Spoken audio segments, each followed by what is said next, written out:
Il y a des villes où les rues semblent calmes, où les regards ne disent rien, mais où les silences sont plus lourds que les cris. Des villes où les trottoirs sont propres, les haies bien taillées, les façades lisses, mais sous cette surface tranquille, quelque chose grince. Une tension ancienne, incrustée dans les briques comme dans les mentalités. Dans l'Amérique des années 2020, certaines vérités ne sont pas dites. Elles ne s'écrivent pas dans les journaux. Elles se ressentent. Comme une douleur qu'on apprend à ignorer. Comme une gifle qu'on reçoit sans jamais tendre la joue une seconde fois. Des vérités qui ne crient pas, mais qui s'infiltrent dans les gestes, dans les soupirs, dans le regard furtif d'un agent de sécurité, dans l'attente plus longue pour être servie, dans ce madame qui devient soudain un « et », toi selon la couleur de la peau. C'est dans ce monde-là que vit Léonae, une femme noire, brillante avocate, respectée, mais toujours sur la défensive. Pas par paranoïa. Par expérience. Elle avait grandi dans le South Side de Chicago, quartier marqué par les sirènes de police et les promesses non tenues. Mais elle s'en était sortie. Diplômée avec mention de Northwestern, barreau obtenu du premier coup, embauchée dans l'un des plus grands cabinets de la ville. Léona avait gravi les marches une à une, au prix de nuits sans sommeil, de sacrifices, de renoncements. Mais ce que ses diplômes encadrés ne disaient pas, c'était qu'elle avait appris à se tenir droite dans l'ascenseur quand on la dévisageait. Qu'elle avait souri quand un client blanc demandait à parler à l'avocat en charge en la regardant comme si elle était l'assistante. Elle savait. Sa réussite ne la protégeait pas. Pas vraiment. Pas toujours. Elle vivait dans un monde où l'on devait prouver son innocence avant même d'être accusé. Un monde où la politesse n'efface pas le soupçon. Où la classe sociale ne lave pas la couleur de peau. Ce jour-là, comme tant d'autres, elle ne s'attendait à rien. Rien de particulier. Elle sortait d'un supermarché bio du quartier huppé de Rivergate, à Chicago. Là où les pelouses sont tondues au millimètre près, où les mers blanches poussent des poussettes hors de prix, et où les voitures sont plus brillantes que les sourires. Léona portait une robe crème, élégante, ajustée sans ostentation. Des escarpins beiges. Elle tenait son sac de courses dans une main, du lait d'avoine, des avocats, du pain complet et son téléphone dans l'autre. Elle ne faisait pas de bruit. Elle n'attirait pas l'attention. Du moins, elle le croyait. Sa berline noire était garée à l'ombre d'un platane. Elle appuya sur le bouton d'ouverture des portes, s'apprêta à entrer. Et c'est là que tout bascula. Une voix brute, glacée, impérieuse, déchira le silence du matin. Mettez les mains en l'air. Immédiatement. Elle se retourna, sidérée. 2 policiers s'étaient arrêtés net, portières ouvertes, armes sorties. L'un tenait son arme à 2 mains, l'autre la fixait avec l'intensité d'un fauve en chasse. Léona, pétrifiée, leva lentement les mains. Son téléphone glissa de ses doigts, tomba sur le siège. L'écran se ralluma. Par réflexe, presque machinal, son doigt effleura le bouton record avant qu'il ne quitte l'écran. « Qu'est-ce qui se passe ?» demanda-t-elle, le souffle court. « Ne bougez pas. Ce véhicule a été signalé. Vous êtes suspecte de vol de voiture. » Elle cligna des yeux, incrédule. « C'est ma voiture. J'ai les papiers. Regardez. » Mais l'un des agents s'approcha vivement, lui saisissant le bras. Léona voulut reculer, mais n'en fit rien. Elle savait. Tout mouvement pouvait être mal interprété. Mal compris. Mal survécu. L'officier qui la tenait s'appelait Brad Mason. Grand, bâti comme un pilier, mâchoire serrée, regard dur. Ses yeux n'étaient pas là pour chercher la vérité. Ils étaient déjà convaincus.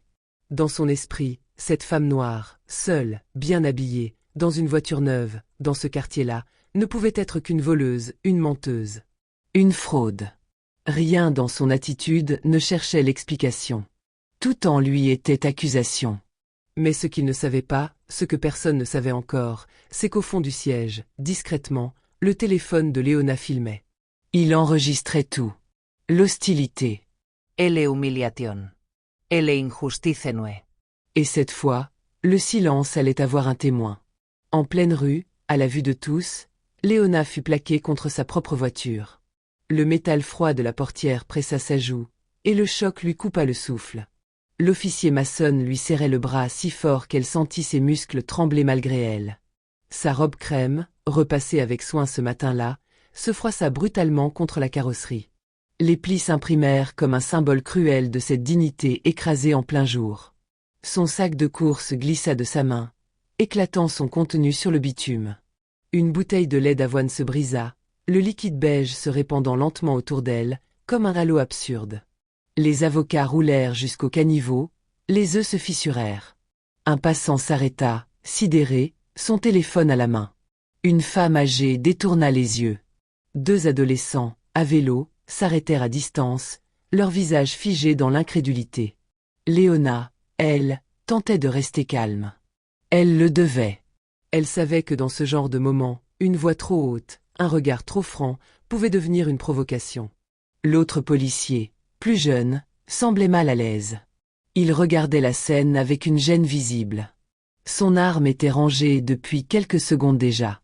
Il jeta un coup d'œil furtif à Léona, puis à son collègue, mais ne dit rien. Mason, lui, poursuivait avec un zèle glacial. Voler une voiture en plein jour? Vous êtes vraiment audacieuse. Sa voix était sarcastique, presque moqueuse. Un sourire en coin déforma son visage. Léona tourna la tête, les larmes déjà au bord des yeux, mais elle tint bon. C'est ma voiture. Et je suis avocate, monsieur. Il eut un rire bref, méprisant, presque amusé. Ouais, c'est ça. Avocate du Bronx peut-être. La phrase tomba comme une claque. Le ton, le regard, tout transpirait le mépris. Ce n'était pas seulement une remise en doute. C'était une insulte, une mise en cage. Il venait de la réduire à une caricature, à un cliché qu'il croyait connaître. Il venait de lui dire qu'elle ne pouvait pas être ce qu'elle prétendait, uniquement parce qu'elle était noire. Ce fut la goutte.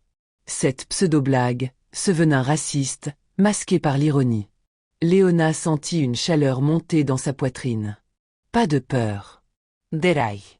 De peine, aussi. Parce que tout son parcours, toutes ses victoires, venaient d'être balayées en une phrase. Mais elle ne cria pas. Elle ne supplia pas. Elle garda la tête haute, le dos droit, malgré la douleur dans ses poignets, malgré le froid du métal contre sa peau. Les policiers fouillèrent son sac. Vérifièrent ses papiers. Les clés de voiture, à son nom. Le titre de propriété. Sa carte du barreau. Tout était en règle. Sans appel. Elle n'était coupable de rien. Et pourtant, pas un mot d'excuse. Pas même un regard. Mason détourna les yeux, comme si elle n'avait jamais existé. Comme si cette scène n'avait jamais eu lieu. Mais la scène avait eu lieu. Et chaque seconde avait été capturée. Ce soir-là, dans son appartement silencieux, Léona s'effondra sur son canapé. Elle tenait son téléphone entre ses doigts tremblants. Son écran affichait la vidéo. Elle appuya sur play, et la scène se rejoua. Ella se entendit pretester.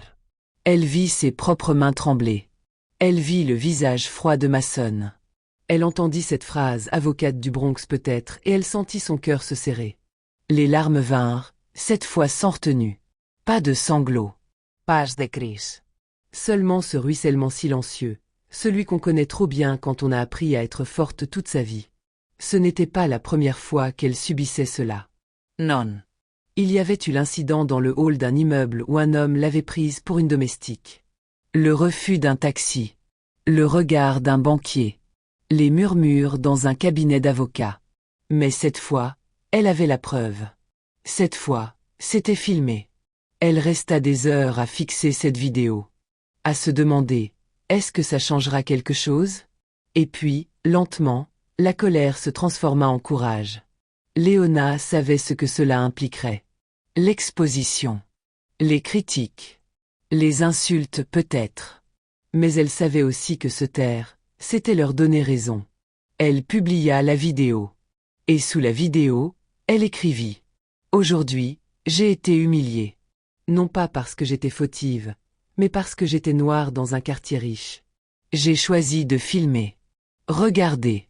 Et dites-moi si vous auriez été silencieux. Elle n'espérait pas de miracle. Mais elle espérait une chose. Qu'on regarde. Et qu'on entende enfin ce que les silences hurlent depuis si longtemps. En moins de 48 heures, la vidéo de Léona devint virale. 10 millions de vues. Puis 20. Puis 50. Partout aux États-Unis, sur les téléphones, les télévisions, les tablettes, les gens regardaient cette scène simple, brutale, implacable. Une femme noire plaquée contre sa propre voiture par un policier blanc au regard sec, au ton tranchant, au mépris glacial. Les médias s'emparèrent de l'affaire. CNN, MSNBC, CBS, même Fox News ne purent ignorer le phénomène. Des talk-shows analysèrent la vidéo image par image. Des émissions de débat firent venir des experts. Avocats, sociologues, officiers à la retraite, figures publiques noires qui en avaient assez de répéter que cela ne datait pas d'hier. Dans les jours qui suivirent, les rues de Chicago se transformèrent. Des manifestants aflueren davant le commissariat de Rivergate, banderoles levées, boix houts. Certains criaient. D'autres pleuraient. Sur les pancartes, on lisait. Ce n'est pas une exception. C'est la norme. Et si elle n'avait pas filmé? E Black Women Matter. Almohadilla Justice pour Leona. Le hashtag Justice pour Leona s'imposa comme un cri collectif, un mot de ralliement. Il fut partagé par des célébrités, des activistes, des influenceurs. Même des policiers noirs postèrent des vidéos en uniforme, les larmes aux yeux, racontant leur propre douleur face à un système qu'ils servaient mais qui, parfois, les rejetait eux aussi. Sous la pression croissante de l'opinion publique, la mairie de Chicago ne put garder le silence. Le maire convoqua une conférence de presse en urgence, la voix tendue, les mots choisis. Nous prenons cette affaire très au sérieux. Une enquête administrative indépendante est en cours. L'agent Mason a été suspendu à titre conservatoire. Mais pour Leona, ce n'était pas suffisant. Elle ne voulait pas juste une suspension. Elle voulait un précédent. Une justice réelle. Alors, elle porta plainte contre le département de police de Rivergate. Abus de pouvoir. Discrimination raciale. Harcèlement. Mais surtout, elle déposa la plainte au nom de toutes les femmes noires qui avaient, un jour, été humiliées, suspectées, rabaissées, sans caméra pour témoigner. Elle refusa d'être représentée par un autre avocat. Elle plaida elle-même. Le procès s'annonça historique. La salle d'audience, comble, débordait de journalistes, d'observateurs internationaux, d'étudiants en droit, de familles noires venues de tout le pays. Certains portaient des t-shirts à son effigie. D'autres arboraient des badges « Je suis Leona ». Le jour de sa plaidoirie, la tension était palpable. Leona monta à la barre dans un silence total. Elle portait un tailleur sobre, bleu nuit. Son visage était digne, ferme. Elle fixa le juge, puis la salle. Ella parla. Je suis ici aujourd'hui, non pas parce que je suis une victime, mais parce que j'ai survécu à une injustice que trop de femmes ne peuvent raconter.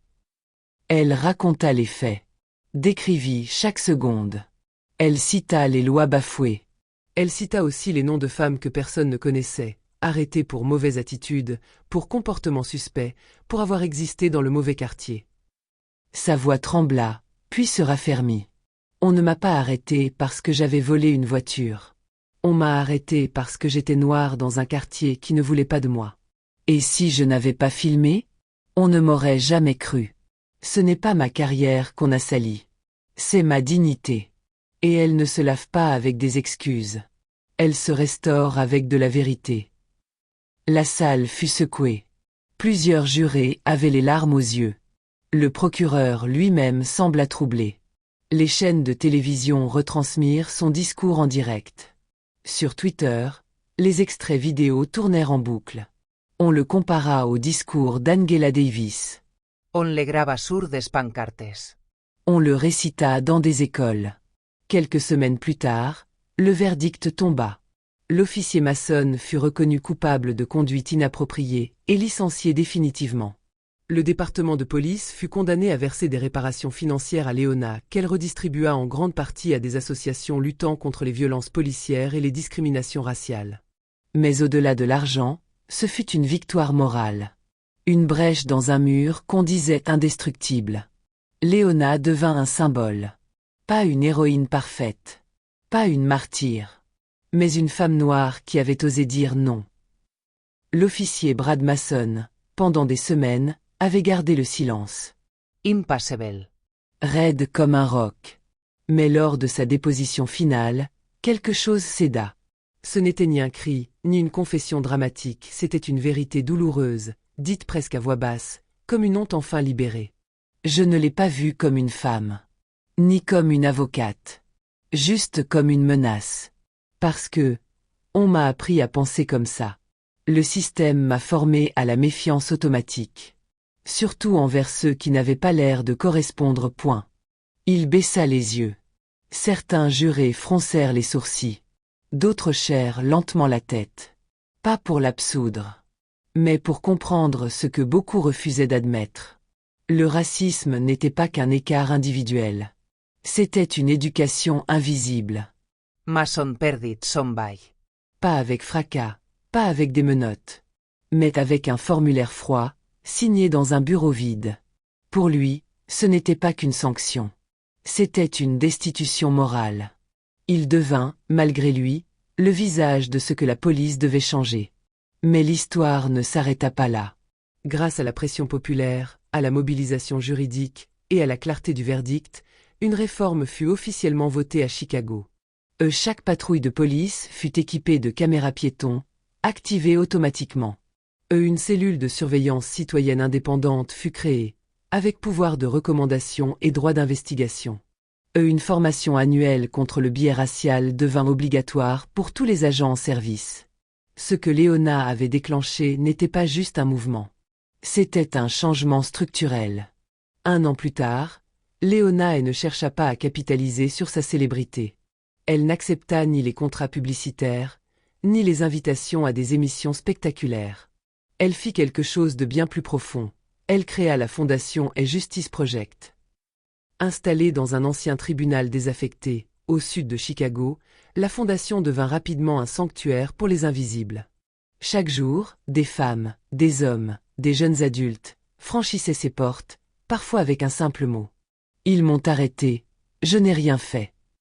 Léona les écoutait, les défendait, les armait juridiquement. Elle forma aussi des jeunes avocats issus des quartiers marginalisés.